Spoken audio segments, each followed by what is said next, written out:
ጨዋታ ይመስለኛል። በጣም የሚያስገርም ጨዋታ ነው። እኔ አንዳንድ እንዲህ አይነት ጨዋታዎችን ሳይ በትውስታችን ውስጥ ረጅም ጊዜ መቆየት ኃይል ስላላቸው ጨዋታው እየተደረገ በነበረበት ጊዜ የምታደርጊውን ስፔሲፊክ ነገር የምታስታውሽ ሁሉ ይመስለኛል። ጨዋታውን የት እንዳየሽ በቤት ማታይ ከሆነ ወጣ ብሎ የሚያይ ሰው ብዙ ሰው አለ። ከማን ጋር እንዳየ ምናምን ከ5 ከ6 ከ10 ዓመት በኋላ ከእንትና ጋር ነበር ያንን ጨዋታ ያየሁት ብሎ የሚናገርበትን አይነት ጥቃቅን የሚመስሉ ጉዳዮችንም ጭምር አብሮ የሚያቆይልን አይነት የትውስታ ኃይል ያላቸው ጨዋታዎች አሉ። የማይረሱ ጨዋታዎች አይ ቲንክ ከነዛ ጨዋታዎች መካከል አንደኛው ነው። በዚህ ዓመትም ካየናቸው ምርጥ ጨዋታዎች መካከል ደግሞ ምንድነው የምድብ ጨዋታ ቢሆን አንድ ነገር ነው፣ ወይም በአዲሱ የስዊዝ ፎርማት ወይም የሊግ ፎርማት ቢደረግ ኮንስ ብዙ የለውም ማለት በጨዋታው ላይ መሸነፍ የአንድን ቡድን ወደ ቀጣዩ ዙር ማለፍ አለማለፍ ብዙ ላይ ወስነው ይችላል። 8 ጨዋታ ላይ ያደረጉት በመጀመሪያዎቹ 8 ጨዋታዎች 8 ጊዜ እድላለች ማለት ነው ወደ ሁለተኛው ዙር ለማለፍ። በጣም አስቸጋሪ የቻምፒየንስ ሊግ የመጀመሪያ ምዕራፍ ጉዞ ካደረጉ በኋላ እኮ ነው ሪያል ማድሪድ፣ ፔዤ፣ ማንቸስተር ሲቲ አይነት ቡድኖች ማለፍ የቻሉት ከዚያ በኋላ አይደለም። ስለዚህ ብዙ እድል ነበር ማለት ነው። ይሄ ግን የቻምፒየንስ ሊግ ግማሽ ፍጻሜ ነው እና ለፍጻሜ በተቃረበ ቁጥር የሚያየው ሰው ብዛትና የሚሰጠው የትኩረት መጠንም ከፍ ይላል።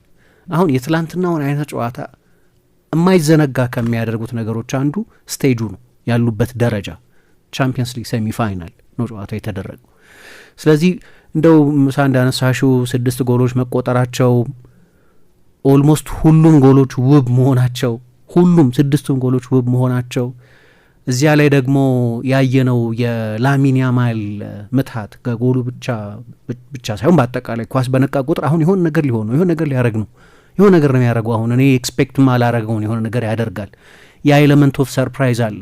ኳስ በያዘ ቁጥር በትሪቬላን የሚያቀብለው 2-3 ተጫዋቾችን ልክ ፌዴሪኮ ዲማርኮን በመቀመጫው አስቀምጦ በትልቅ ደረጃ የሚጫወትን ተጫዋች ልክ ፓርክ ውስጥ ወክ እንደሚያደርግ አቅልሎ ያንን ሁሉ ነገር ሲያደርግ ስታይ አንፕሪዲክታቢሊቲ መገመት አትችይም። ወደ ውስጥ ነው የሚገባው፣ ስፒን ነው የሚያደርገው፣ ወደ ጎል ነው የሚመታው፣ ክሮስ ነው የሚያደርገው፣ ሩሌት ነው የሚያደርገው፣ በኋላ ደግሞ እንዳያደረገው የትኛውን ነው የሚያደርገው። ያ ኤሌመንት ኦፍ ሰርፕራይዝ ሁል ጊዜ አለ። ላሚን ያማል አይነት ተጫዋቾች ለእግር ኳስ ገጸ በረከት የሚሆኑ ስጦታ የሚሆኑት በዚህ ምክንያት ነው። ሁሌም ያንን ሮቦቲክ የሆነው ብዙ ነገር የሚተነበይ የሆነው በጣም ግትር የሲስተም ተጫዋቾች በበዙበት በዚህ ዘመን ለዚህኛው ዘመን ምናልባት እንደምንመኝለት ከጉዳት ነጻ ከሆነ ትክክለኛ አቲቲዩድ ካለው እግር ኳስ ለ10 ለ15 ዓመት አዲስ ንጉስ አላት። አሁን ሜሲ ባይኖር አሁን ያንን ቦታ መሙላት የሚችል አርቲስት እግር ኳስ ያገኘ ይመስላል። አላቅም ከዚህ በኋላ የሚሆኑ ነው። እንዲያውም ላሚን ያማልን በተመለከተ የዛሬ 2 ዓመት ምን ይሆናል፣ የባሎን ዶር ዛሬ 5 ዓመት ስንት ባሎን ዶር ይወስዳል፣ የዛሬ 10 ዓመት ስንት ባሎን ዶር ይኖሯል ሚል ብዙ አርቆ ማሰብ አልፈልግም። እያንዳንዱን ጨዋታውን ነው ኢንጆይ ማድረግ የምፈልገው፣ ምክንያቱም ብዙ የማይተነበዩ ኤሌመንቶች አሉት እግር ኳስ እና እሱ ደግሞ ተጨማሪ ቅመም ሆነ እዚህ ጨዋታ ላይ ማለት ነው። ጨዋታው በራሱ በጣም ውብ ነው። ገና ከመጀመሪያዎቹ ሰከንዶች ጀምሮ እስከ ጨዋታው ፍጻሜ ድረስ ብዙ ነገሮች ሆነውበታል። ስለዚህ ለ90 ደቂቃ ከቲቪው አይንሽን ሳትነቂ ስቴዲየም ያሉ ሰዎችም ሜዳ ውስጥ ከሚሆነው አክሽን አይናቸውን ሳያነሱ እንዲቆዩ የሚያደርግ በትዕይንቶች የተሞላ ጨዋታ ነበር። እዚህ ላይ ነው እንግዲህ ላሚን የተጨመረው እና በዚህ ምክንያት ከረጅም ጊዜ በኋላ ከእገሌ ጋር ነው ያየሁት ይህን ጨዋታ እዚህ ቦታ ብለን የምናስታውሰው አይነት ጨዋታ ሁሉ ይመስለኛል። ገና ሲጀመር ማርከስ ቱራም የባኪል የቄንጥ ጎል ነው ያስቆጠረው። በጣም አስደናቂ ጎል። ላሚን ያማል ያስቆጠረው ጎል እንዲሁ ለእይታ መጀመሪያ ራሱ ቱራምን፣ ፌዴሪኮ ዲማርኮን፣ ሚኪቻሪያንን ባያልፈውም ግን መስመር የቆረጠበት አጋጣሚ ነበር። የአሌሳንድሮ ባስቶኒን ሙቭመንት ፕሪዲክት ያደረገበት፣ ያን ሶመር እንዳያድነው አድርጎ የመታበት ይሄ ሁሉ ፕሮሰስ በጣም ያስገርምና ከዛ ፍሮም ስታንዲንግ ፖዚሽን ነው ደግሞ የመታው ያለ ባክሊፍት ምንም በመጠኑ ኳስ የተጫወተ ሰው ያውቀዋል። እንደዚህ አይነት ኃይል ጀነሬት ለማድረግ እንዲህ ከርልና ስፒን እንዲኖረው ጠቅልሎ ግብ ጠባቂው እንዳይደርስበት አድርጎ ለመምታት እና ኤነርጂ ለማውጣት ወደ ኋላ ለጠጥ ማለትና ባክሊፍት ያስፈልጋል። በቆመበት በኮምፓክት ቦዲ ሼፕ ላይ ሆኖ ነው የመታው። አሁን ይህንን ኳስ የተጫወተ ሰው በሚገባ ይገነዘበዋል። ምክንያቱም እንደዛ አይነት ቴክኒክ ሁሉም ተጫዋች ጋር ያለ አይደለም። ትላንትና በሶሻል ሚዲያ ትልልቅ ተጫዋቾች አሁን ዓለም ላይ ያሉ ተጫዋቾች ሁሉ ሶሻል ሚዲያ ላይ እየወጡ ሲጽፉ አይተናል። አሌሳንድሮ ባስቶኒ ምንም ለእኔ ሁለቴ ማሰብ አያስፈልገኝም በዚህ ሰዓት የዓለም ምርጡ ተጫዋች ነው ብሎ የኢንተሩ ተጋጣሚው አድንቆታል። የራሱ አሰልጣኝ ሃንዚ ፍሊክ ጂኒየስ ነው ብለው ነው የተናገሩት። ሲሞኔ ኢንዛጊ ባለፈው 8-9 ዓመት እንዲህ አይነት ተጫዋች አላየሁም። በየ50 ዓመት አንድ ጊዜ የሚመጣ ተጫዋች ነው። በሁለተኛው አጋማሽ በሁለት ስላልቻል ነው ደብል ቲም ማድረግ ስላላዋጣን በ3 ተጫዋች ነው ያቆም ነው ትንሽ የተቋቋም ነው ለዛ ነው ብሏል። ግን የበለጠ ይከላከላል ብሎ ያመነውንም ካርሎስ አውጉስቶንም አስገብቷል። ፌዴሪኮ ዲ ማርኮን አስወጥቶ ግን ከዛ በኋላ በ3 ተጫዋች ለማቆም የሞከሩት ይሄ ከባርባስትሮ ጋር ምናምን የተደረገ የኮፓ ዴል ሬ ጨዋታ አይደለም። በአውሮፓ 5 ጎል ብቻ እስከ ትላንትናው ጨዋታ ድረስ የተቆጠረበት ኢንተር ሚላን ነው። ከዚህ ቡድን ጋር ነው ስለ እንደዚህ አይነት ፐርፎርመንስ የምናወራው። ብቸኛው ጥቁር ነጥብ ካለ የላሚን ያማል የትላንትናው ፐርፎርመንስ ላይ ቡድኑ አለማሸነፉ ነው። 100ኛ ጨዋታውን ያደረገው። ስለዚህ ወደ ሁለተኛው ዙር ወደ ቻምፒየንስ ሊግ ፍጻሜ ለማለፍም በተመቸ ሁኔታ ውስጥ የሚያስቀምጣቸውን ውጤት አይደለም ያገኙት።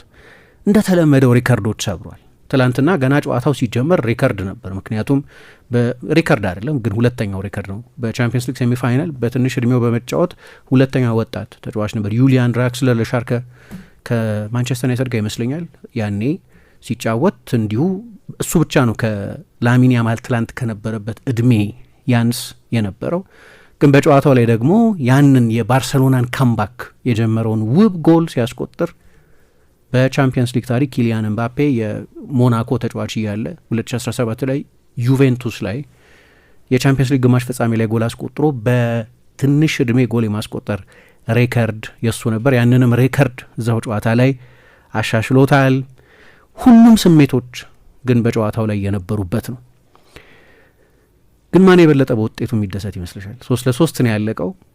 ክሊር ፌቨራይት የለውም። በፊት ቢሆን የአዌ ጎል ሩል ባይሻል ኖሮ ከሜዳ ውጭ ማስቆጠር ዋጋ ቢኖረው ኖሮ ኦፍኮርስ ኢንተር አድቫንቴጅ ኖሮ ነበር ከሜዳ ውጭ 3 ጎል ስላስቆጠር። አሁን እሱ ቀርቷል እና ከሁለቱ አሰልጣኞች ማን የበለጠ በውጤቱ የሚደሰት ይመስልሻል? እንጃ ከባድ ይመስለኛል። ምክንያቱም ሁለቱም ማሸነፍ የሚችሉባቸው እድሎች ነበሯቸው። ምናልባት ኢንተር ያው በሜዳው ጨዋታውን ስለሚያደርግ የመልሱን ጨዋታ አድቫንቴጅ ትንሽም ቢሆን አድቫንቴጅ ሊኖረው ይችላል። ስለዚህ በባርሳ ሜዳ አቻ መውጣት መጥፎ ላይሆን ይችላል። ልክ ነው። እንግዳ ስሜት የሚፈጥር ይመስለኛል ለእኔ። ሁለቱም አሰልጣኞች በውጤቱ ሊደሰቱባቸው የሚችሉባቸው በቂ ምክንያቶች አሏቸው።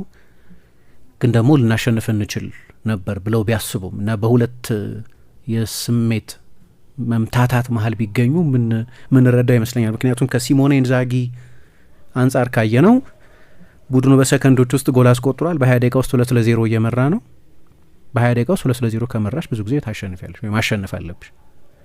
ልናሸንፈው እንችል ነበር። ከዛ ደግሞ እንደገና 3-2 መርቶ ነበር።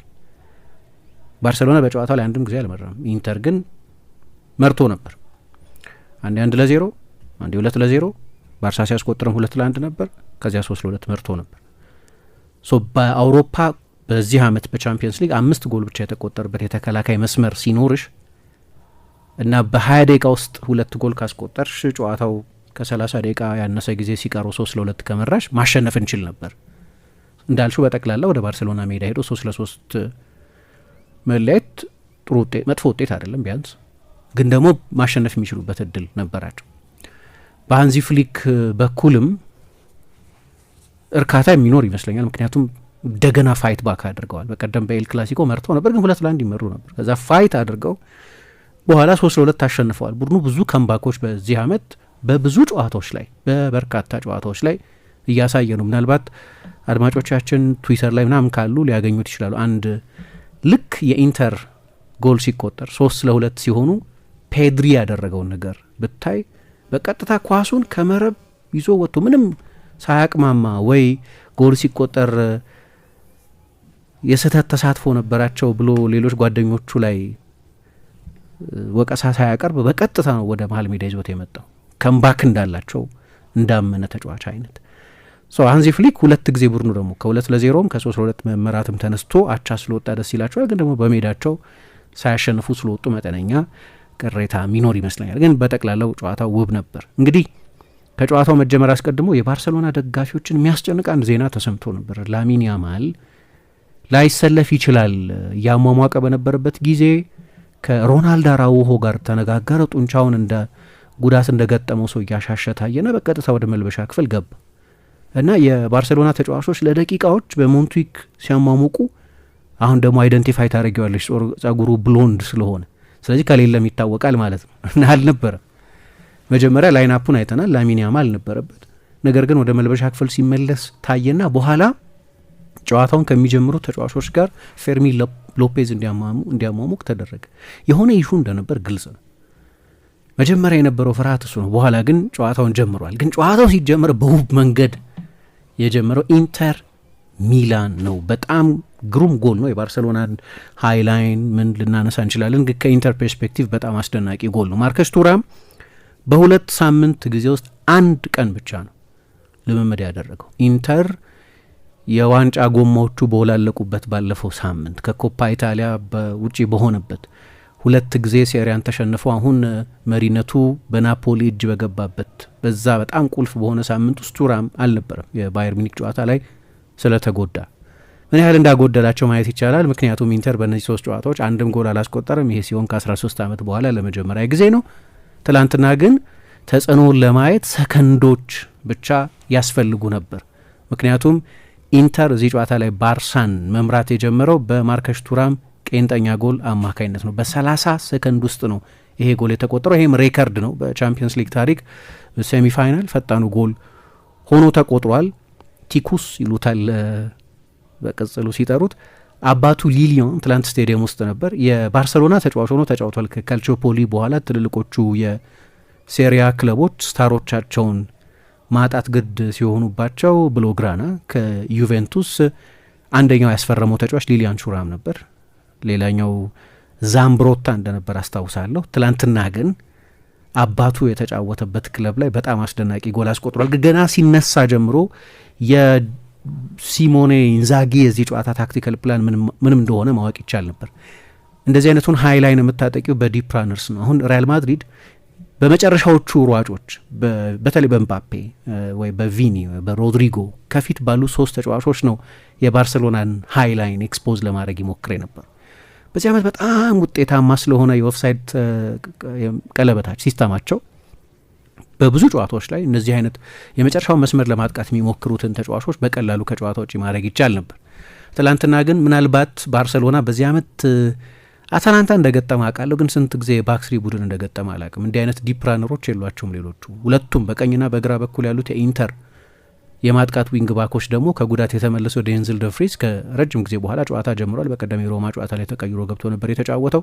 ከጥልቅ የሚደረጉ ሩጫዎች አሉ። ስለዚህ ኦፍሳይድ ልታደረጊው አትችይም ዲፕ ራነር ሲሆን የሰከንድ ፌዝ ራነር የሚባሉት ማለት ነው። ስለዚህ የመጨረሻው መስመር ያጠቃ የነበረው ማርከስ ቱራም ወይ ላውታሮ ማርቲኔዝ አልነበሩም፣ ወይ ፌዴሪኮ ዲማርኮ ነው ወይም ዴንዝል ደንፍሪስ ነው።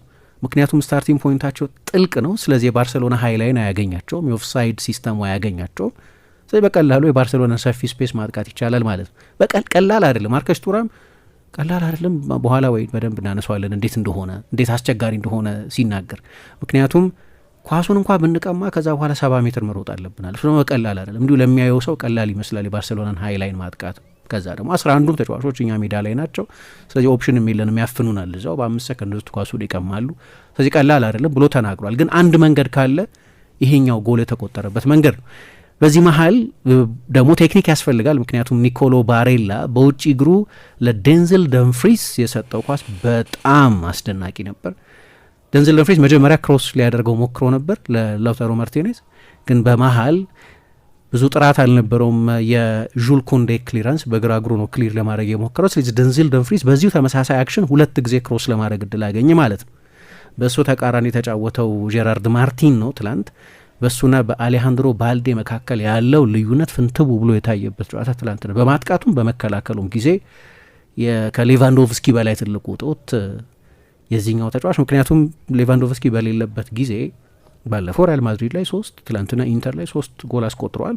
3 ጎል ካስቆጠርሽ በቂ ነው። ከዛም በላይ ጎል ሊያስቆጥሩ ይችሉ ነበር። ሌቫንዶቭስኪ ቢኖር ኖሮ ምናልባት እነዛ የላሚን ክሮሶች እነዛ ፔድሪ ሊያቀብላቸው የሞክራቸው የነበሩ የመጨረሻ ኳሶችን የሚያጠቃ ሌላ ተጫዋች ሊኖራቸው ይችል ነበር። ኦኬ ልዩነት ያመጣል። ፌራን ቶሬስ ጎል አስቆጥሯል፣ አንድ ጎል አስቆጥሯል። ግን ከዛ በላይ እኔ ታክቲካዊ እጦት ነው ብዬ የማስበው የአሌሃንድሮ ባልዴን አለመኖር ነው። ዴንዝል ደንፍሪስ ደግሞ በጣም የተዋጣለት ዊንግ ባክ ነው፣ ፈጣን ነው። ከየት ነው ይህንን ኃይል ያመጣው ሲለው ነበረ ከጨዋታው መጠናቀቅ በኋላ ከሲቢኤስ ጋር ማይከል ሪቻርድ ሲጠይቀው። እናቴ በጣም ጎበዝ የሱሪናሚዝ ምግብ ኩክ ማድረግ ትችላለች፣ የኔም ፍቅረኛዬም እንደዛ ታደርጋለች። ስለዚህ ሰዎችን እንደ እኔ ፓወር እንዲያገኙ የሱሪናሚዝ ቬጂቴብል ቢበሉ ጥሩ ነው አለ። የሱሪናም ዝርያ ወይም የቤተሰቦቹ ሀገር ሱሪናም ስለሆነች ማለት ነው። ሱሪናም የምትባሏ ደሴት ስለሆነች ብዙ ጥቁር ሆላንዳውያን ተጫዋቾች ቤተሰቦቻቸው ከዛ ነው የሚመጡት። ስለዚህ 2 ጊዜ ክሮስ ለማድረግ እድል አገኘ ይሄ ተጫዋች። ሁለተኛው አጋጣሚ ላይ ግን አንድ ቁልፍ ነገር ኢኒጎ ማርቲኔዝ አዳለጠው ወይም ተንሸራቶ ለኳሱ በቀጥታ ለማርከስ ቱራም ነው የደረሰው። በዚህ ላይ ፈጣን ማሰብ ቴክኒክ ይጠይቅ ነበር። እንዲህ አይነት ጎሎች ኑዋንኮ ካኑ ሲያስቆጥር አስታውሳለሁ። ሌሎችም ብዙ ተጫዋቾች ዲሚታር ቤርባቶቭ ሲያስቆጥር አስታውሳለሁ። ሌሎችም ተጫዋቾች ሲያስቆጥሩ አስታውሳለሁ። በጣም ድንቅ ቴክኒክ ነው። በቄንጥ ነው ጎሉን ያስቆጠረው። ባለፈውም ከባየር ሚኒክ ጋር በነበረው ጨዋታ የላውታሮ አጨራረስ በጣም አስደናቂ ነበር። ግን ያንን የመልሶ ማጥቃት ኢንተር ካደረገ በኋላ ኳሱን ያቆመበት መንገድ በጣም አስደናቂ ነበር ለላውታሮ። እንዲሁ በቴክኒክ ብዙ የሚደነቅ ተጫዋች አይደለም፣ ግን አንዳንድ ተጫዋቾች አሉት የሚገርሙ ተጫዋች። በዛ መንገድ ነው ኢንተር የመጀመሪያውን ጎል ያስቆጠረው። የኢኒጎ በንሸራተትም አስፈላጊ ነበር። በደንብ እንደተዘጋጁበት ያስታውቃል። ኢንተር በሎ ብሎክ ነው የተጫወተው። ጨዋታው ሲያልቅ 28% ፖሴሽን ብቻ የነበረው ኢንተር በጣሊያን ሴሪያ አይ ቲንክ ዋና ዋናዎቹ የፖሴሽን ቡድኖች መካከል አንደኛው ነው። በሎ ብሎክ ነው የሚከላከለው፣ ግን በጣም ፈጣን የመልሶ ማጥቃት አለው እና 2-3 ፓሶች ናቸው የሚበቁት ለሁለቱ ዊንግ ባኮች በተለይ ኳሱን ለመስጠትና በሰከንዶች ውስጥ አድቫንስ ለማድረግ። ልዩነቱን ታያዋለች ደግሞ አሁን ትላንትና የኢንተር ስብስብ ውስጥ የሮማው ጨዋታ ላይ ለምሳሌ ያልጀመሩ ብዙ ተጫዋቾች ጀምረዋል። ብዙ ተጫዋቾች አሌሳንድሮ ባስቶኒ ከቅጣት ተመልሷል። ሄንሪክ ሚኪቻሪያን ከሴሪያ ቅጣቱ ተመልሶ የትናንትናውን ጨዋታ የጀምረው አርፈዋል። ሁለተኛና አራተኛ ብዙ ደቂቃ የተጫወቱ ተጫዋቾች ናቸው በዚህ ውድድር ዘመን። ስለዚህ ለሲሞኔ ኢንዛጊ ቡድን ምን ያህል አስፈላጊ እንደሆኑ ማየት ትችላለች። ደንዝል ደንፍሪስ ተመልሷል፣ ማርከስ ቱራም ተመልሷል። ይሄ 40% የአውትፊልድ ተጫዋቾች ልዩነት ማለት ነው እና በትክክል ጥራቱ በሚገባ ይስተዋል ነበር። ከዚያ ሁለተኛው ጎል ሲቆጠርም ደንዝል ደንፍሪስ ነው ጎሉን ያስቆጠረው። እዚህም ላይ ቱራም ተሳትፎ ነበረው። ግን አንድ የኢንተር የዚህ ውድድር ዘመን ድክመትና ባርሰሎና በሚገባ ያልተዘጋጀበት ወይ አሰልጣኝ ሃንዚ ፍሊክ ከጨዋታው በኋላ እንዳሉት በቁመት ከኛ ይበልጣሉ እንዴት ልንዘጋጅ እንችላለን ብለው መልሰዋል። ምክንያቱም 4-5 የሚሆኑት የኢንተር ተጫዋቾች በጣም ግዙፎች ናቸው። ባርሰሎና ደግሞ እንደ ኮሌክቲቭ ኢኒጎ ማርቲኔዝ እና ፓው ኩባርሲ ጨዋታውን የጀመሩት የመሀል ተከላካዮች ሳይቀሩ በቁመት አጫጭር ናቸው አሉ። በኋላም ምሳ ስታስተዊ የመጀመሪያ 11 የባርሴሎናን ቡድን ስታይ አንድም ረጅም ተጫዋች የለም፣ በሙሉ አጫጭር ናቸው። ኢንተር ደግሞ ፌዴሪኮ አቼርቢ፣ አሌሳንድሮ ባስቶኒ፣ ዴንዝል ደንፍሪስ ራሱ፣ ማርከስ ቱራ እነዚህ ሁሉ ከሜትር ከ90 በላይ ናቸው። አንዴ ጆዜ ሞሪኞ ስለ ቬርዘር ብሬመን እንደተናገሩት አይነት ማለት ነው። ብሬመን 2 ጎል አስቆጠረባቸውና እነዚህን የ2 ሜትር ሰዎች እንዴት ማቆም እንችላለን? በቆመ ኳስማ መከላከል አንችልም፣ በቃ የመከላከል ድክመት አይደለም ብለው ተናግረው ነበር። ያው ነገሩ ሁሉ የቁመት ብቻ አይደለም። ግን ኢንተር ባለፈው ታስታውሺ እንደሆነ ባየር ሚኒክን በጁሴፔ ሚያዛ 2-2 በተለያዩበት ጊዜ ያው በድምር ሚኒክ ላሸንፈው ስለነበር ነው ያለፈው። ሁለቱም ጎሎች በቆመ ኳስ ነበር የተቆጠሩት። ቤንጃማ ፓቫም ላውታሮ ማርቲኔዝም ጎሎቹን ሲያስቆጥሩ በቆመ ኳስ የተቆጠሩ ጎሎች ነበሩ። አሁን ትላንትናም የመጀመሪያ አጋማሽ ላይ 2 የማዕዘን ምት ብቻ በጨዋታው ላይ በአጠቃላይ 2 የማዕዘን ምት ነው ኢንተር ያገኘው። ሁለቱንም ጎሎች አስቆጥሯል። በዚህ ውድድር ዘመን የፍጹም ቅጣት ምትን ከጨመርን በአውሮፓ ከባርሰሎና ጋር ብዙ የቆመ ኳስ ጎሎችን ያስቆጠረው ኢንተር ነው። የፍጹም ቅጣት ምቶችን ከቀነሰን የፍጹም ቅጣት ምትም ሴት ፒስ ነው የሚባለው። ግን ለዚህኛው ፐርስፔክቲቭ እንዲጠቅመን ከቆሙ ኳሶች ከማዕዘን ምቶች ብዙ ጎል በማስቆጠር ኢንተር፣ ባርሰሎና እና አርሰናል እኩል ናቸው። ሁለተኛው ጎል ሲቆጠር እንደዛ ነው። በሰከንድ ቦል የማሸነፍ ውጤት ነው። ግን ይሄ ፌዴሪኮ አቼርቢ ነው ኳሱ መጀመሪያ የጨረፈው። ከዛ በኋላ ይሄ ምንድን ነው የሚሉት እንደ ሃፍ ኦቨርሄድ ኪክ የሚሉት ነገር አለ። ልክ በግማሽ ዞሮ ነው ጎሉን ያስቆጠረው። በማዕዘን ምቶቹ ላይ ቮይቼክ ቼዝኒ የበለጠ ዶሚናንት መሆን ይችል ይመስለኝ ነበር፣ ግን አልወጣም። የመስመሩ ላይ ሆኖ ነው የቆየው። የግብ ጠባቂ ስህተት አትዩም፣ ግን የበለጠ ዶሚናንት መሆን ይገባው ነበር። ፌዴሪኮ ዲማርኮ ነው መጀመሪያ ኳሱን ክሮስ ያደረገው። ከዚያ በኋላ ነው አቼርቢ ወደ ሳጥን ወደ ትንሿ ሳጥን ኳሱን የላከው። ስለዚህ ኢንተር ድንገት 2-0 መምራት ጀመር እና በጣም ያልተጠበቀ ነበር ይሄ። ምክንያቱም ምሳ ኢንተር ከ3 ተከታታይ ሽንፈት በኋላ ነው የመጣው። ሰዎች እንዲያውም ለትሬብል በሲሞኔ ኢንዛጊ አነጋገርም ለኳድሩፑል የዓለም ክለቦች ዋንጫ ላይ ስለሚሳተፍ ይጠበቅ የነበረ ቡድን በ10 ቀን የጊዜ ልዩነት ውስጥ ከሁሉም ውድድሮች ውጭ የመሆን አደጋ ተጋርጦበት ነበር። 3 ተከታታይ ጨዋታ ተሸንፎ ነው የመጣው። በ3ቱም ጨዋታዎች ጎል አላስቆጠረም። ጉዳቶች አሉ። ስለ ቡድኑ የእድሜ መግፋት ብዙ ይነገራል። ስለ መዛል 53-52 ጨዋታ ስለማድረጋቸው ብዙ ይነገራል እና እንደ ክላውስ ቶፕ ሞለር ሌቨርኩሰን 2002 ላይ እንደነበረው ለ3 ዋንጫዎች ለትሬብል ተጫውቶ 0 ዋንጫ ምንም ሳያሸንፍ የውድድር ዘመኑ እንዳጠናቀቀው፣ ቻምፒየንስ ሊግ ፋይናል የተሸነፈው፣ ዴፍቢ ፖከል ፋይናል የተሸነፈው፣ ቡንደስሊጋውን በዶርትሙንድ የተቀማው ያንን የቶፕ ሞለር ሌቨርኩሰንን ይመስላል ሁሉ ሲባል ቆይቶ የነበረ ቡድን አሁን ከቀናት በፊት በኤል ክላሲኮ ሪያል ማድሪድን አሸንፎ ዋንጫ አሸንፎ ላሊጋውን እየመራ የሚገኝ ቻምፒየንስ ሊግን ለማሸነፍ ጥቂት የማይባሉ ሰዎች ብዙ ግምት የሚሰጡትን ቡድን ድንገት 2-0 በ21 ደቂቃ ውስጥ ልዩነት መምራት ጀመረ። አሁን እዚህ ጋር የባርሴሎና ትልቁ ችሎታው አንደኛው ችሎታው ቴክኒካዊ ችሎታዎቹ በግልጽ የሚታዩ ስለሆነ የሜንታሊቲ ጉዳይ ነው፣ መሸነፍን ያለ መቀበል ጉዳይ ነው። በባርሴሎና ተጫዋቾች ላይ ብዙ መረበሻ አላየሁም። 2-0 እየተመሩ ጀምር ብዙ ጊዜ አሳይተውታል። በዚህ ዓመት ይህንን ከመመራት ተነስቶ የማሸነፍን ነገር በበርካታ ጨዋታዎች ላይ አድርገውታል። በኋላ ልክ እንደዚሁ ምናልባት ልናነጻጽረው ምንችለው ከአትሌቲኮ ማድሪድ ጋር በኮፓ ዴል ሬ የግማሽ ፍጻሜ የመጀመሪያ ጨዋታ እንደዚሁ በ10 ደቂቃ ምናምን ልዩነት ውስጥ አትሌቲኮ ማድሪድ 2-0 ይመራቸው ነበር። ከዛ በኋላ አገግመው ነው 4-2 መምራት ጀምሮ የነበሩት። በእርግጥ መጨረሻ ላይ 4-1 አልቋል። የመልሱን ጨዋታ አሸንፈው ፍጻሜ ደርሰው በኋላ ዋንጫውንም ወስደውታል። ግን አጀማመሩ በባህሪ ተመሳሳይ ነው። ጎሎቹም አንድ አይነትነት ነበራቸው። ባለፈውም ከሴልታ ቪጎ ጋር እንደዚሁ 3-1 እየተመሩ ከዛ አገግመው ነው 4-3 ያሸነፉት። በቀደም ከማድሪድ ጋር እንደዚሁ ተመሳሳይ ነገር ነበር የሆኑ። ምናልባት እነዚህ ተደጋጋሚ ከምባኮች ቡድኑ ላይ መመለስ እንችላለን የሚል ኢፌክት ይኖራቸዋል። ማንቸስተር ዩናይትድ በዚህ ፌመስ ነበር ለረጅም ጊዜ። ጨዋታው እስኪያልቅ አያልቅም፣ የአርቢትሩ ፊሽካ እስኪሰማ ድረስ ጨዋታው ይቀጥላል። ስለዚህም ዩናይትድ ለአመታት ብዙ የከምባክ ጎሎችን ሊያስቆጥር ነበር። ይሄ ነው የቡድን ስነ ልቦና ውስጥ ጨዋታው አላለቀም የሚል ስሜት የሚሰጠው። ግን መፍትሄው የነበረው በቃ ለላሚን ያማል ስጡት ነው ኳሱን። ያው ባርሰሎና 5 ጊዜ ቻምፒየንስ ሊግ ያሸነፈ፣ ስንት ጊዜ ላሊጋ ያሸነፈ በጣም ትልቅ ታሪክ ያለው አሁንም ቡድን ውስጥ ትልልቅ ተጫዋቾች ያሉት እንደ ቀድሞ ጊዜ በስም በስታሮች የተሞላ ቡድን ባይሆንም ግን ስቲል ትልልቅ አኮምፕሊሽድ ኢንተርናሽናል ተጫዋቾች ያሉበት ቡድን ውስጥ ለላሚን ነው ኳሱን ቶሎ ቶሎ ለመስጠት ይሞከር ነበር እና ለአንዴና ለመጨረሻ ጊዜ እድሜውን ንጥቀስ 17 ዓመቱ ነው። እዛ እድሜውን ሜንሽን ማድረግ በጣም ሬሌቫንት ነው። ያው እየለመድ ነው መጣንና እንደው እድሜውን ዲስከስ አናደርግበትም እንጂ 17 ዓመቱ ብቻ ነው እና እሱ ነው ኃላፊነት ሁሉ ይወስድ የነበረው። ጎሉን ሲያስቆጥርም በጣም ያስደንቃል እና እኔ ከሮካ ፎንዳ ውስጥ እያለ ከውሾቹ ጋር ውሾች ነበሩትና ከእነሱ ጋር ነው ድሪብል እያደረገ ያደገው። ወይ ደግሞ በቪዲዮ በዩቲዩብ ወይ የኔይማርን ወይ የሮናልዲኞ የሜሲን ካየ በኋላ ቶሎ አፕላይ ለማድረግ በሩጫ ወደ ሰፈር ይወጣ ነበር። ከዛዛ ይሞክረዋል። ብዙ ጊዜ ደግሞ ይሆንልኛል አለ በቪዲዮ ያየሁትን ነገር ሜዳ ላይ ስሞክረው። ልክ እንደዛ ነው የሚጫወተው። ቻምፒየንስ ሊግ ሴሚፋይናል ለሚጫወተው ዲማርኮ ነው ከፊት ያለው ወይ ባስቶኒ ነው ወይ አቼርቢ ነው ብሎ የሚያስበው አይመስለኝ።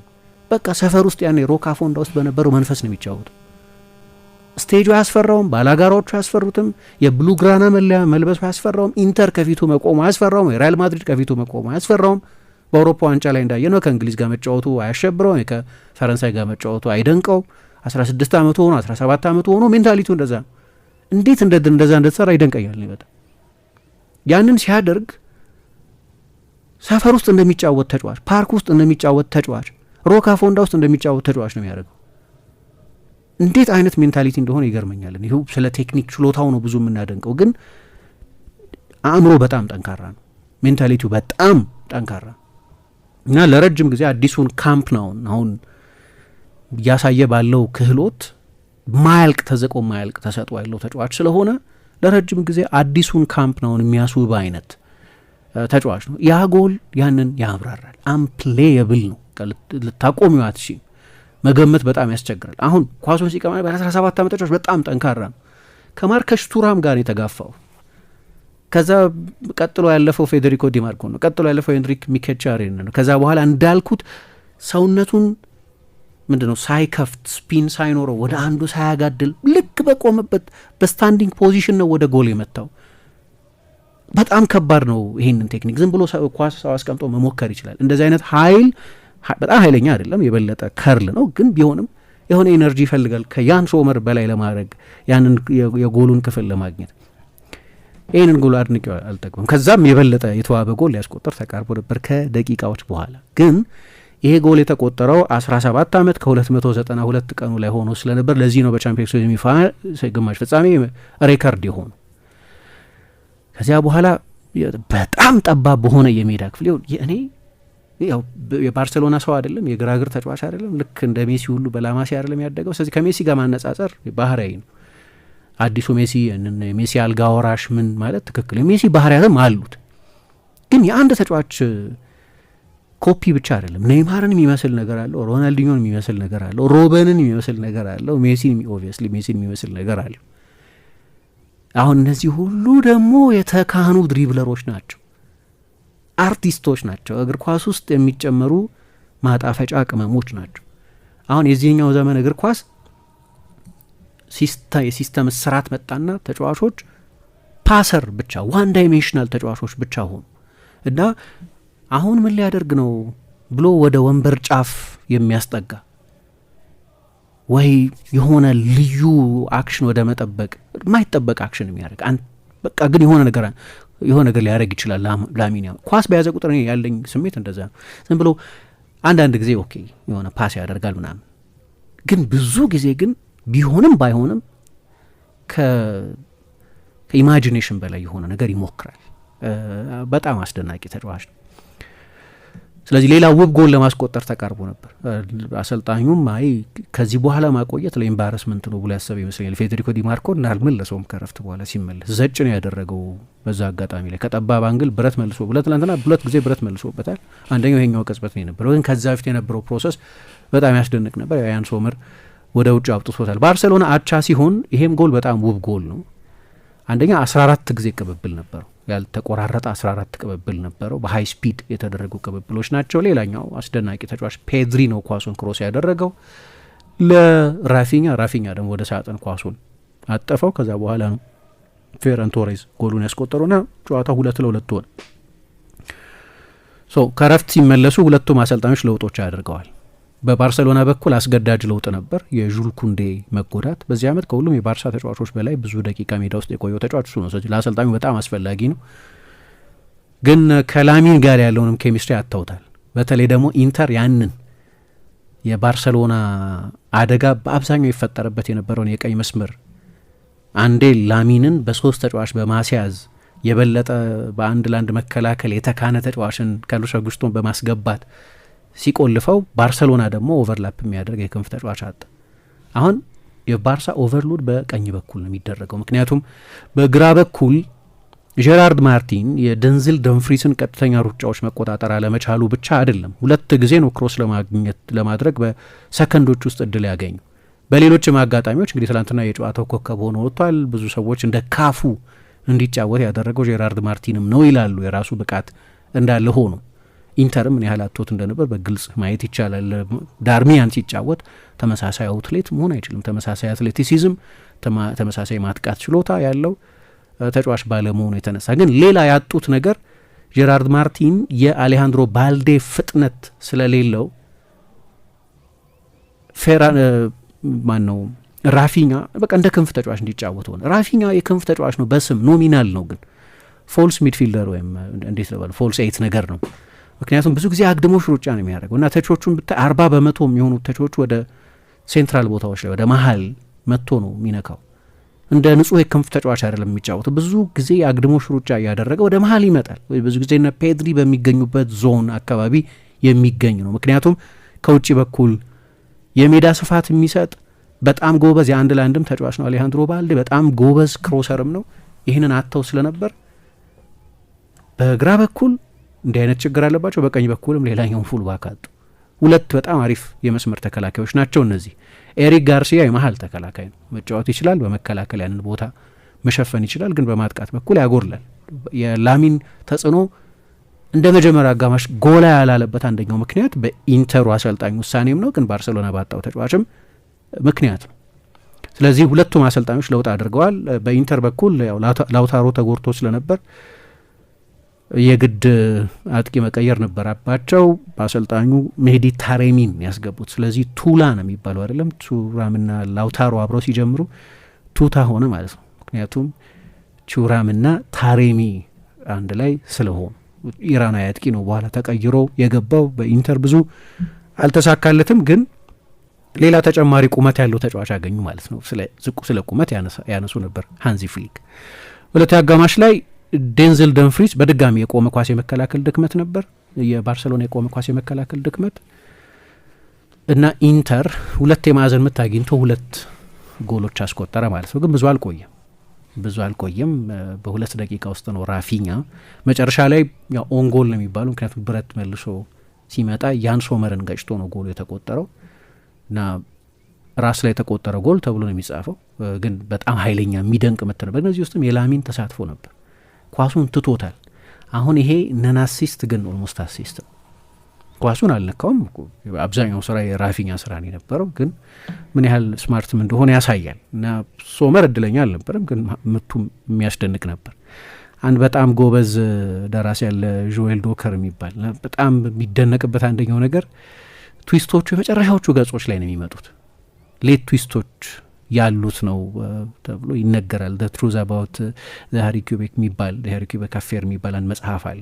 ወጣት ጸሐፊ ነው፣ ብዙ እየተደነቀ ያለው ስዊዘርላንድ ጸሐፊ ነው። እና ይህም መጽሐፍ ተጨማሪ ይሄኛው ጨዋታ ተጨማሪ ልክ እንደዚህ መጽሐፍ የፕሎት ትዊስት ሌት የፕሎት ትዊስት ሊኖረው ይችል ነበር። ምክንያቱም ሄንሪክ ሚኪቻሪያን ጎል አስቆጥሮ ነበር። ቅድም ምሳ እንዳነሳሽው አየሽ፣ የቻምፒየንስ ሊግ እዚህ ስቴጅ ላይ ሚሊሜትሮች የሚያመጡትን ልዩነት ማየት ይቻላል። እንዲ የእግሩ የጣቱ የአውራ ጣቱ ጥፍር ኦፍሳይድ የገባ ነው የሚመስለው። በኦቶሜትድ ኦፍሳይድ ሲስተም ባይሆን ለማየት በጣም ያስቸግራል። ቬንገር መቀየር ይፈልጋሉ። ይህን ህግ እንደምታውቂው እንደዚህ የሆነ ተጫዋች አፍንጫው ገባ የእግሩ ጥፍር ገባ ምናምን እየተባለ ጎል መሻር፣ አንደኛ በፊት የኦፍሳይድ ህግ ለሚያጠቃው ቡድን አድቫንቴጅ ነበር። ለምሳሌ አጠራጣሪ ከሆነ ቤኔፊት ኦፍ ዳውት ካለ ለሚያጠቃው ቡድን አድቫንቴጅ የምትሰጪው የሚያጠቃ ቡድንን ለማበረታታት ማለት ነው። አብዛኞቹ ህጎች እኮ ለምሳሌ ከሜዳ ውጭ ጎል ማስቆጠር ምናምን የሚለው ህግ በፊትም የነበረው ለሚያጠቃ ቡድን ማበረታቻ ለመስጠት ነው። አሁን ይሄ ሲስተም ጠፍቶ ሁለተኛ ጎል ያስቆጠረበት የሰውነቱ ክፍል ኦፍሳይድ ካልሆነ ኦፍሳይድ መሆን የለበትም ወይ ደግሞ ዴይላይት ያስፈልጋል። ሙሉ ለሙሉ ከዛ ተጫዋች ከመጨረሻው ተጫዋች ማለፍ አለበት። የማይወዱት አሉ፣ ጆዜ ሞሪኞ አይስማሙበትም፣ አንዳንድ የማይስማሙበት ሰዎች አሉ። ግን አይፋብ የቬንገር ሎ የሚባለውን እያጠናው ያለው በዚህ ምክንያት አከራካሪ ነው እንዲህ አይነቱ ህግ። ግን ዞሮ ዞሮ አሁን ባለው ህግ የሚሊሜትር ጉዳይ ነው እንጂ ኢንተር 4-3 አሸንፎም ሊወጣ ይችል ነበር። ስለዚህ የዚህ እንደ መጽሐፍ እንውሰደውና የዚህ መጽሐፍ ፕሎት ትዊስት ገና አላለቀም። እዚሁ መጽሐፍ ላይም ነበር፣ ግን እንደ ጆኤል ዲከር መጽሐፍ ተጨማሪ ፕሎት ትዊስት ልናይ እንችላለን። እና ውብ ጨዋታ ነበር። ኢንተር ብዙ ፖሴሽን አላስፈልገውም። የጠበቅነውን ከሞላ ጎደል የጠበቅነውን አይነት እግር ኳስ ነው የተጫወተው። 28.5% ብቻ ነው ኳስ የተቆጣጠረው። አሰልጣኙ ካቀደው ነገር አንጻር በጣም ግሩም ነው። ስለዚህ የመጀመሪያ አጋማሽ ላይ 2 ጊዜ ብቻ ነው ኢንተር የሞከረው። የሚገርም ኤፊሽንሲ ነበር። በ2 ሙከራ 2 ጎል ነው ያስቆጠረው። እና ሌላ ግን ያው እንግዲህ ስለ ላሚን ያማል ብዙ አንስተናል። የባርሰሎናን ካምባክም በተመለከተ ቅድም አንስተናል። ግን አንድ ሃንዚ ፍሊክ ከጨዋታው በኋላ ያሉት ነገር በዚህ እድሜው ስለተሸከመው ኃላፊነት ግን ይናገራል። መንገዱን አሳየን፣ ከዚያ ተከተል ነው። እንደዛ ነው ያሉት ስለ ላሚን ያማል። ምን ማለት ነው ይሄ? በቃ የባርሰሎና መሪ ነው እንደማለት። እሱ ነው መንገዱ። ሂ ሾውድ አስ ዘ ዌይ ብለው ነው የተናገሩት። ምክንያቱም ካምባኩን የጀመረው እሱ ነው። ከጨዋታው በፊት አይሰለፍም የሚል ትልቅ ፍርሃት ስለነበር ግን በቃ ልክ ፓርክ ውስጥ ነው የሚጫወት። በኋላ ግን አንዳንድ ያደረጉትን ነገር ግን ግዴታ ሊሆን ይችላል። ጨዋታው ሲያልቅ የባርሰሎና 4ቱ ተከላካዮች የመጨረሻው ደቂቃ ላይ የግራ መስመር ተከላካዩን የተጫወተ ኢኒጎ ማርቲኔዝ ነው። ኮፓ ዴልሬ ላይ የፍጻሜው ጨዋታ ላይ በሴቪል ባለፈው አድርገውታል። ይህን በላካርቱዋ ጀራርድ ማርቲንን አስወጥተውት ኢኒጎ ማርቲኔዝ የመሀል ተከላካዩን ነው የግራ ፉልባክ ያደረጉት። በዚህ ተጫዋች ባልዴ ይመለሳል ተብሎ ይጠበቃል። ለመልሱ ጨዋታ ምን ያህል ፊት እንደሚሆን አላውቅም። በሰሞኑን እየተጫወተ ስላልነበር ግን በጣም በችኮላ የሚፈልጉት ይመስለኛል። በአትሌቲሲዝም በፍጥነትም ከደንዝል ደንፍሪስ ጋር መፎካከር ስለሚችል ግን ቅድም እንዳልኩት ያንን የኦቨርላፕ አውትሌት አይሰጣቸውም በበቂ መጠን። ተመሳሳይ የማጥቃት ችሎታ የለውም። በተመሳሳይ የሪከቨሪ ብሩጫ ያለው ተጫዋች አይደለም። ባልዴም በመጠኑ እንደሚታማ አውቃለሁ፣ ግን ልዩነቱ በጣም ሰፊ ነው። በጣም ሰፊ ርቀት አለ። እሱ አግድሏቸዋል። ግን በኋላ አሰልጣኙ እንደ አይነት እርምጃ ወስደው ነበር። የመሀል ተከላካይም ፉልባክ አድርገው ተጠቅመው ነበር። ጨዋታው ሲያልቅ ባርሰሎና አራቱ ተከላካዮች 4 የመሀል ተከላካዮች ነበሩ። በኋላ እንዲሁም አንድሬስ ክሪስቴንሰን ጭምር ፓው ኩባርሲን ተክቶ ገብቶ ስለነበር ከሮናልድ አራውሆ ጋር የተጣመረው እሱ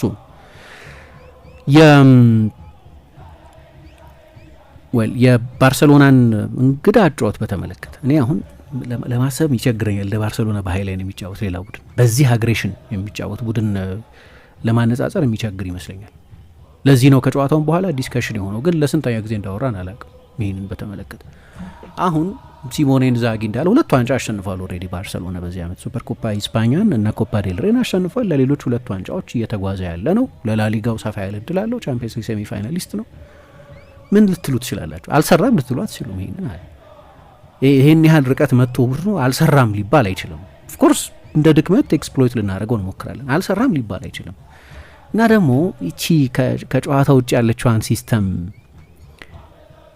ፐርፌክት ያደረጉበት መንገድ በጣም ያስደንቃል። ብዙ ጊዜ በዚህ ዓመት በአውሮፓ 5ቱ ሊጎች በሁሉም ውድድሮች የባርሰሎናን ያህል የባላጋራ ቡድን ተጫዋችን በተደጋጋሚ ኦፍሳይድ ያስገባ ቡድን የለም። 161 ኦፍሳይድ ገብቷል የባላጋራ ቡድን ተጫዋች። ቀጥሎ ፓርማ አሁን ክሪስቲያን ኪቩ የሚያሰለጥነው ቡድን 103፣ ከዚያ በኋላ ቫሌንሲያ 90።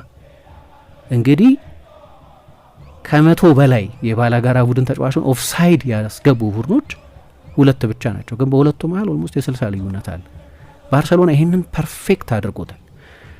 አሁን ይኸውልሽ ልክ እንደ ትላንትናው አይነት ነገር ሲያጋጥም ተቾች ይመጣሉ፣ ተቾች ይቀርባሉ ምናምን። ግን አንድ በጣም ጥሩ ጥያቄ ጠይቆት ነበር ማርከስ ቱራምን ቲየሪ ኦንሪ ጨዋታው ካለቀ በኋላ እና አጠር ያለች ነገር እንስማና ከዛ ደግሞ ጥቂት 1-2 ነገሮች እንጨምርበታለን። How is it to play against that high line? Because for me, from sitting in the studio, it looks like it looks easy to go to goal, but it doesn't happen often. How difficult it is, because they play it in a weird way for me personally. Yeah. Well, the high line is not as the end of the action, but if you look, the 11th player of Barcelona are in your half, so that means they're always on pressure of the ball. So that means that I think to find the solution, someone should put it, but even without looking, you know. But if you're trying to like do a real pass, you always have a Barcelona player in front of you because they're 11th player in your half, so they're always pressing the ball. በጣም ኢንትረስቲንግ ነው። እንዲሁም ጄሚ ካራገር ምን ሲል ሰማሁት መሰለሽ፣ አባቱ እግር ኳስ ተጫዋች ስለነበር አንደርስታንዲንጉ በጣም ይገርማል። አሁን ይህንን ያብራራ ዳይሴክት ያደረገበት መንገድ በጣም የሚያስደንቅ ነው። አሁን ለምናየው ሰዎች እኔ ያንን ሁሉ ክፍት ቦታ ለምንድን ነው የተጋጣሚ ቡድን ማያጠቃው እንላለን እኛ ስናይ እና ኦንሪ ምን ስቱዲዮ ተቀምጬ ሳይሆን እንዴ ዊርድ ነው እንዲህ አይነት ሃይላይን ኮመን አይደለም ያልተለመደ ነው እላለሁ አለ። ትላንት ጎል ለተቆጠረባቸው አውቃለሁ። 2 አጋማሽ እንደተጀመረም ቱራም ሌላ እድል አግኝቶ ነበር። 1-2 አጋጣሚዎች ዴንዝል ደ ፍሪስ ነበረው። እረዳለሁ ጎል ሲቆጠር ትልቅ ትችት እንደሚኖር ይሄንን ጉዳይ በተመለከተ። ግን ምን አለ ማርከስ ቱራም አሁን ትላንትና የባርሰሎናን ፕሬሲንግ ብታይ ምሳ ፒፒዲው 5.4 ነው የነበረው። ክሬዚ ፕሬሲንግ ነው የነበረው። 5.4 በአንድ ጨዋታ በአቬሬጅ ማለት ኢንተር ትንሽ ኳስ መያዙ ብቻ አይደለም በበቂ መጠን ነው። በሁለቱ አጋማሽ እንዳሻሻሉ ታውቃለሁ። ሌላ ጎል ያስ በጣም ጥሩ ተጫውቷል ኢንተር በኒያስቴት በጣም በተለይ ከነበሩበት ሁኔታ አንጻር ከጨዋታው በፊት ከነበረን ኤክስፔክቴሽን አንጻር በጣም ጥሩ እኔ ጠቅላላውን ነገር ነው መናገር የፈለኩት። ምን ይላል ቱራም 11ዱም የባርሰሎና ተጫዋቾች በእኛ ሜዳ ናቸው አለ። እንዴት ነው ቢልድ የምናደርገው? እና ደግሞ ፕሬስ ያደርጋሉ። ስለዚህ በአቬሬጅ 5 ፓስ ነው። እንደ ረጅም ጊዜ ከቆየሽ አማካዩ 5 ፓስ ነው። ሊያውም ባስቶኒ በጨዋታ ውስጥ ፉልባክ ይሆናል። ካርሎስ አውጉስቶ ፌዴሪኮ ዲማርኮ ወደፊት ይሄዳል። ቢልድ እያደረጉ የሚወጡባቸው ብዙ ኦፕሽኖች አሏቸው። ብዙ ዲያጎናል ይጫወታል። እንደሚታወቀው ፌዴሪኮ ባስቶኒ በጣም የላቀ ቦል ፕሌይንግ የመሀል ተከላካይ ነው። በዚህ ሲስተም የበሰለ ነው። ጋስፔሪኒ ማሰልጥኖታል፣ ኮንቴ ማሰልጥኖታል። እነዚህ ሁሉ የባክስሪ አሰልጣኞች ናቸው። ግን ሲሞኔ ኢንዛጊ ደግሞ በጣም ቁልፍ የቢልድ አፕ መሳሪያ አድርጎ ነው የሚጠቀምበት። ግን 11ኛ ሜዳ ላይ ናቸው ያሉታል። ስለዚህ መውጣት አይቻልም። ግን ስትቀሚስ ኳሱን እሺ፣ የባርሴሎና ተጫዋቾች እየተጫወቱ ለመውጣት ሲሞክሩ የባርሴሎና አንደኛ ሳጥናችን ላይ ነው ይመጡታል። ሁሉ 16 ከ50 ውስጥ ምናምን ሳጥኑን ከበው ነው የሚጫወቱ። መውጣት አትችይም። ስትወጪ ስንት ሜትር አለ? ከዛ 70 ሜትር መሄድ አለብሽ ማለት ነው። 70 ሜትር የሮጠ ተጫዋች ኤግዚኪዩሽኑ ልክ አይሆንም ብዙ ጊዜ። ሁለተኛ ባርሴሎና ሪከቨር የሚያደርጉ ተጫዋቾችም አሉት። ግን አንድ የማየው ነገር መጀመሪያ አካባቢ እንደነው የባላጋራ ቡድን እያወቀው መምጣቱ በሰከንድ ፌዝ ሩጫ ማጥቃቱ እንደተጠበቀ ሆኖ ከጥልቅ የሚሮጡ ተጫዋቾች በኦፍሳይድ ትራክ ልታደረጊያቸው ስለማትች እሱ እንደተጠበቀ ሆኖ በሌሎች አንዳንድ ጨዋታዎች ላይ ይህንንም ብናይ ግን አንድ ማየው በተለይ በሴንትራል ፕሮግሬሽን በኩል ለምሳሌ ባሬላ ያቀበለው አይነት ኳስ አልነበረም ጨዋታው እንደተጀመረ። ዲዮንግ በጣም ጥሩ ተጫዋች ሆኖ አንደኛ ልክ ስትሪክት የባርሴሎና ፖዚሽናል ተጫዋች አይደለም፣ በጣም ሞባይል ተጫዋች ነው። አንደኛ በጣም የተዋጣለት ተጫዋች ነው፣ ግን ቡስኬትስን አይደለም ማለት ነው በፖዚሽናል ሴንስ። ሁለተኛ ማርክ ካሳዶ የለም። ካሳዶ ቢኖርም ይሰለፋል ማለት ያለ፣ ግን ካሳዶ የበለጠን ዋንስድ 6 ቁጥር፣ ዲዮንግ ግን እንደዛ አይደለም። ዲዮንግ የበለጠ ጥልቅ አማካይ ነው ወይም ዲፕ ላይን ፕሌይ ሜከር ነው።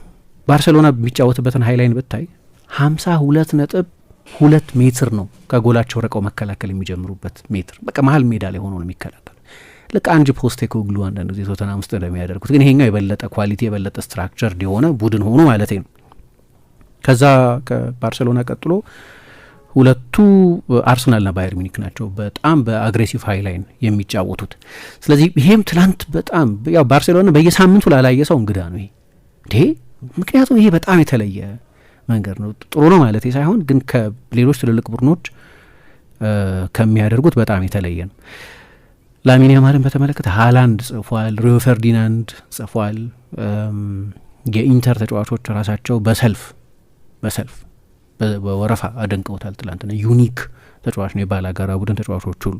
አሌሳንድሮ ባስቶኒ የሄደበት ርቀት የዓለም ምርጡ ተጫዋች ነው የሚል እኔ ደግሞ የባሎንዶር ጉዳይ ብዙ ጉዳይ ባይሆንም ለእኔ አንድን ተጫዋች ዲፋይን ማድረግ አለበት፣ አንድን ተጫዋች የእግር ኳስ ሕይወት ዲፋይን ማድረግ አለበት ብዬ ባላምንም እና ብዙ ጊዜ ይህንን ብናገርም ግን ነገሩ አለ አይደለም፣ ሽልማቱ ስላለ አለና እኔ ባሎንዶር ማሸነፍ የሚፈልግ ተጫዋች በዚህ ስቴጅ የዓለም መነጋገሪያ ከሆነ እድሉ ይሰፋል። አሁን ዝም ብሎ በንጹህ ስታቲስቲካል አስተያየት ካየሽ ራፊኛ ነው የሚደንቅ ሲዝን እያሳለፈ ያለው። ትላንትና ነው የሜሲን ሪከርድ ሰብሯል። አሁን አንድ ተጨማ ያ ጎል ቢቆጠርለት ኖሮ ከሮናልዶ እኩል ይሆን ነበር። ሮናልዶ በአንድ የቻምፒየንስ ሲዝን 21 የጎል ተሳትፎ ነው ያለው። አሁን ራፊኛ 20 የጎል ተሳትፎ ነው ያለው። ያን ሶመር ኦን ጎል ተብሎ ባይመዘገብ ኖሮ ትላንትና ራሱ ከሮኒ እኩል ከክርስቲያኖ እኩል ሊሆን ይችላል ነበር። ከሜሲ ግን በልጧል። ሜሲ 2011-2012 የውድድር ዘመን ላይ 19 የጎል ተሳትፎ ነው የነበረው፣ 14 ጎሎችና 5 አሲስቶች። ዝም ብለሽ በስታቲስቲክስ ካየሹ ራፊኛ የበለጠ የተዋጣለት ሲዝን እያሳለፈ ነው እንዳልኩት በቁጥሮች። ግን በግሬስስ በአእምሮ ውስጥ በሚቀሩ ክህሎቶች ውስጥ ካየነው ግን ደግሞ በእንደዚህ ስቴጅ ይህንን ማድረጉ ማለት ራፊኛ ትላንት 2 ጎሎች ላይ በቀጥታ አንደኛውን ለፌረን ቶሬስ ክሮስ ያደረገበት በጣም ኢንቴሊጀንት የሆነ ውሳኔ ነው። በኋላ ደግሞ ባርሳን አቻ ያደረገ ጎል ኳስ ቆጥሯል። ግን ሲያልቅ ስለማን ነው የምናወራው? ስለ ላሚን ነው ሁሉም ሰው የሚያወራው፣ ወይም አይ ቲንክ ብዙ ሰው የሚያወራ ብዬ ማስብ እግር ኳስ የሚወድ ሰው ላሚንን ለማድነቅ ወይ የባርሰሎና የስፔን ደጋፊ መሆን የለበት። እግር ኳስን አርት ነው ብሎ የሚቀበል እግር ኳስ በቃ የሆነ በሌላ ሜካኒካል በሆነ አይን ካልተረዳሹ በስተቀር እግር ኳስን አዘን አርት የምትወስጁ ከሆነ ሂዝ ዲ አልቲሜት አርቲስት በቃ ፒካሶ ኦን ዘ ፒች። ትላንትና ያንን ነው ያደርገ የነበረው እና እኔ በጣም እድለኛ ነኝ ላሚን ለእግር ኳስ ስለመጣ። በጣም አስፈላጊ ጊዜ ላይ ደግሞ እግር ኳስ ዝም ብሎ ሮቦቲክ እየሆነ በነበረበት ጊዜ የመጣ ተጫዋች ስለሆነ ለእግር ኳስ እና ለእግር ኳስ ተመልካቾች በጣም ጥሩ ዜና ይመስለኛል። ያው እስኪ ደግሞ የተወሰኑ አድማጮቻችንን አስተያየት እንቀበል። ተሞ የሻረግ የሚል አድማጫችን የምሽቱ ጨዋታ በተለይ ለገለልተኛ ተመልካች በጣም አዝናኝ ነበረ። ኢንተር በባርሳ ሜዳ እንደዚህ ጎሎችን እንዲያስቆጥር 2 ጊዜ የመምራት እድል አግኝቶ ነበር፣ ግን ምን ያደርጋል የባርሳ የማጥቃት ኃይል ሲፈልግ ከቦክስ ውስጥ አሊያም ደግሞ በነ ራፊኒያ ሮኬሹስ ሹት ከቦክስ ውጭ እያስቆጠራቸው ሆነ እንጂ ያማል ሂ ኢዝ ኦንሊ 70 years old የመልሱን ጨዋታ እንድናፍቀው የሚያደርገን እጅግ ውብ ጨዋታ ነበር። ይሄ ጨዋታ ላመለጣችሁ ግን አዝናለሁ። ዛሬ ዩናይትድ ይጫወታል። መልካም እድል የአማድን ደሪት መመለስ ቢያንስ ለመልሱ ጨዋታ ቋሚ 11 ውስጥ በተለይ አማድን እንመለከተዋለን። እርሱ ሲኖር ደግሞ በጨዋታ ላይ የሚኖር ተሳትፎ ከፍ ያለ ነው። ዛሬ በመከላከሉ ጠንካራ የሆነው ቢልባውን ነው የሚገጥመው። ቀላል ጨዋታ አይሆንም፣ ከባድ እንጂ መልካም ቀን ብሎናል። ከድር የሚል አድማጫችን ባርሳ በሚያጠቃው ኃይል ያክል መከላከሉንም ቢያሳልጥ ቢያስተካክል እንደነሱ ምርጥ እግር ኳስ የሚጫወት ቲም የለም። ብቻ ምንም ማለት አይደለም። እንደውም ባርሳ ከሜዳ ውጪ ሲጫወት ነው የተሻለ የሚሆነው። ቀጣይ ሳንሴሮ ላይ ያሸንፈን ለፍጻሜ እንደርሳለን። ስለያማል ምን ማለት ይቻላል? ጅንባፍን አድርጎ ከማየት ውጪ የአንድ 17 ዓመት ልጅ በዚህ ልክ በፍጹም አይቻል አቅም የንጉሱ ሜሲ አልጋ ወራሽ እንደሚሆን አሳይቷል ብሎናል።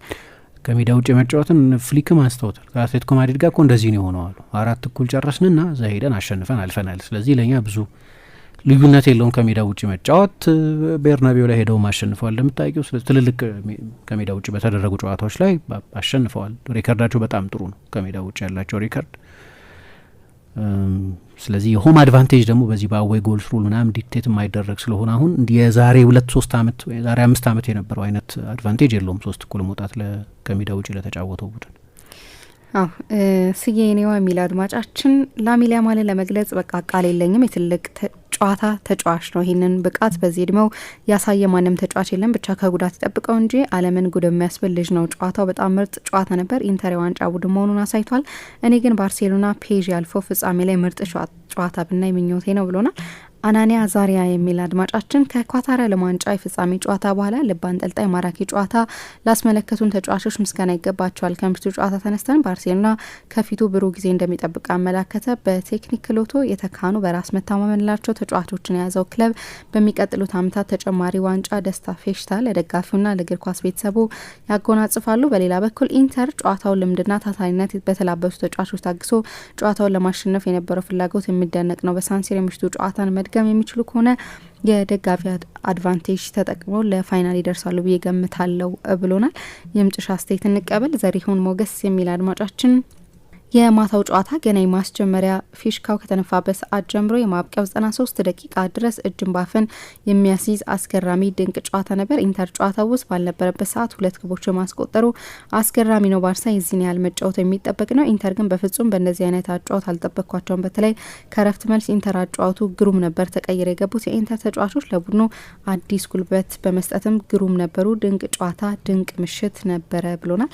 እናመሰግናለን አድማጮቻችን። አሁንም አራዳ ኤፍ ኤም 95.1 ላይ እንድትቆዩ ነው መንጋብዛችሁ።